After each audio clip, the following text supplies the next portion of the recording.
So what you want to do is go to your browser and type Canva, and then you're going to log in to your account. If you've not created one, you'll go through the creation processes. So the first thing you want to do here is go to create design, and then you can choose any kind of design that you want, but in this case it's about a video. So if you select a video, and then we're going to add an item into our video. You can add an video from your local device or from a drive. So to do that, you'll go to the upload section and you go to videos, for instance. Now if you already have existing videos, you can just select it from here. If you want to add a video from your file, you just tap on upload files, and then your local device will open where you can select your video. You can optionally record yourself here. Now I'm going to use an already existing video here, so I'm just going to take something that is not too long. So let's just use this one here. So what is Canva magic?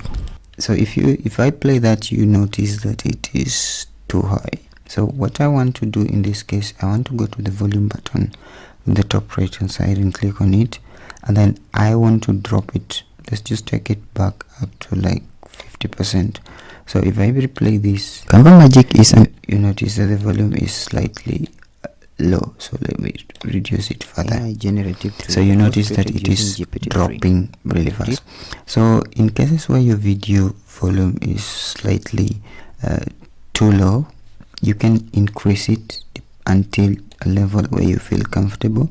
Also remember to play about with your system volumes. So in this case, try to make it like 50% to try and like listen to how it would sound in a case where the system volume is at maybe an optimal. It's incorporated within Canva. So you see with 50% is still high, so it means you'll have to maybe slightly reduce it or increase it. Now if this does not work, or if your video volume is too low and you need to maybe increase it more than the 100 that Canva enables, then there is a video on how to do that with VSDC that is going to be linked within this video that can help you perform that and ensure that your video volume is good enough.